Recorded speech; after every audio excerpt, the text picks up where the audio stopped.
I'm George Austin, and I serve as the project manager for the Wisconsin Alumni Research Foundation for the development of this new project under construction here on the 1300 block of University Avenue. We are in the Wisconsin Institutes for Discovery.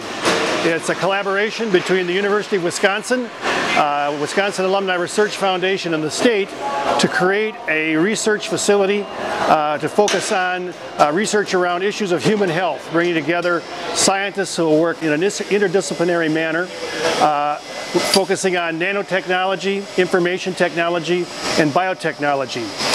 When completed, this will be a 300,000 square foot building, state-of-the-art, focused on creating an environment for research in the 21st century. Important to the mission around the science to be conducted here is a town center where we're standing right now, which will be a public floor. The public is invited to. It will be open to the public throughout the day and will serve as a pathway for students and people on the campus, but also a destination. Hopefully revitalizing the idea that we all know called the Wisconsin idea, trying to bring the science and the impact it has to all of us who are citizens of the state.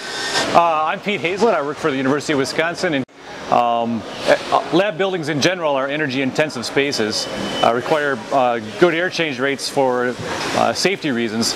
But I think one of the biggest things we've done in this building is look at the air systems and how to address the energy we could potentially waste in the air systems. On this project, we've employed heat wheels on the lab systems, not on the fume exhaust, but on the general lab systems, which is new to our campus and fairly new across the country.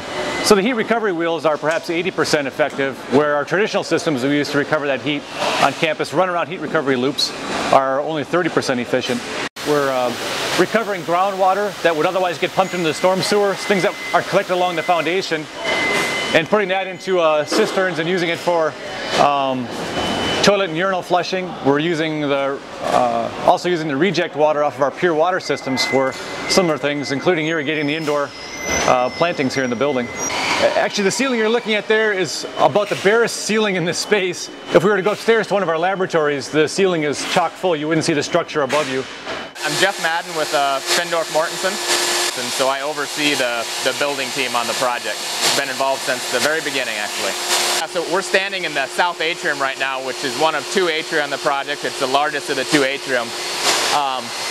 What we're doing right now up here on this lift is just finishing some of the glazing that forms the perimeter of the atrium. So just installing the very last pieces this week, actually. The interesting corkscrew you hear behind us, or some people call it a double helix, like a DNA strand, it's actually a spiral staircase that connects the three lab floors together. So a really interesting feature of the project. We actually have another one which you can't see over in this direction that's a similar design. You can see the floor. We're actually putting down stone flooring right now that came from a quarry in Israel. Really neat flooring. It actually has fossils in it. So as you walk around, you can see fossils of plants and some animals that came out of the quarry. So it's a pretty neat floor system. On the north side of the building, there's another atrium, and it actually has a Mesozoic garden in it. So all the plants are from the dinosaur era. Jurassic Park? Kind of like that, yeah. Kind of a cool view up this way as well. So this next level up here is actually the Institute's dining. So that's the researchers' kind of private dining area up there. In the summertime, when the conditions are just right, there's windows in the curtain wall system on the exterior that actually open up, and these fans turn on and pull cool air from outside up through the atrium. So it's another one of the sustainable features of the building. Hi, my name is Vince Baas, and I work for Westfall Incorporated, and I run this first floor. I like this floor because it has everything in it. It has commercial kitchens, bakeries, dairy bars. It has advanced conference rooms with AVI systems and all coordinated together. This big room over here with the big garage doors, all the controls and PLCs for that. I mean, this floor pretty much has everything in it what you normally do on different jobs. How long have you been working on this? I got here last year, May, after I was done with University Square. Yep. So you've been on this site since May? Since May, last year May. Yep.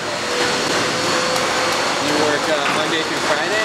Or? Monday to Friday, 8 hours a day. Yep. What time do you start? We start at 6:30 and work till 3 o'clock. This is actually a private dining room in here that'll be part of the restaurant, and then we're actually standing in the main dining area as we walk through here.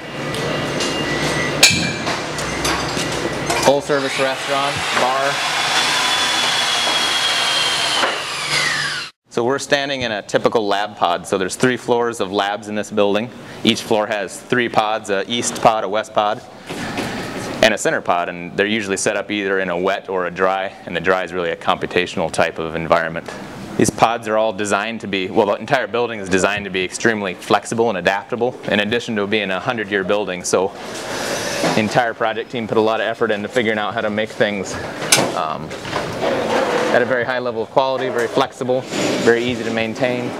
Did you say 100-year building? Designed to be a 100-year building, yeah, and they don't build a lot of buildings like that anymore. So another interesting piece that you've probably noticed as we walk through the building is there's almost as much glass or more glass on the inside of the building than there is on the outside. Right. There's also no hallways in this building. This building is way different than a research building that you'd see on the rest of the campus or even around the country and the world. I mean, most research facilities, the labs are more cave-like, for lack of a better term. They don't have a lot of glass. They're a lot darker. They don't usually have great views to the outdoors.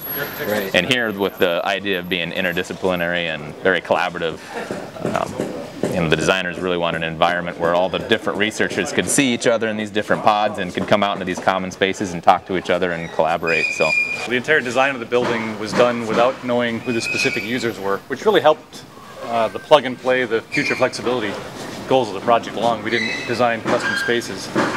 So 5, 10, 20 years from now, there still are highly flexible spaces as the research changes, as the researchers change. all the columns in the building, or most of them, are going to be exposed.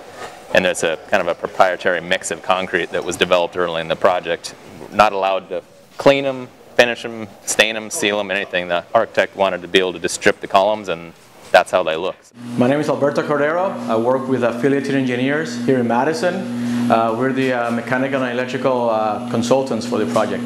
It's been a pretty good collaboration, especially since the building is very unique in the fact that the contractors came on board early on the stage, so it was a good collaboration with them because you have the design aspect over here and you have the building aspect, and they were working together since pretty much an early phase of the project.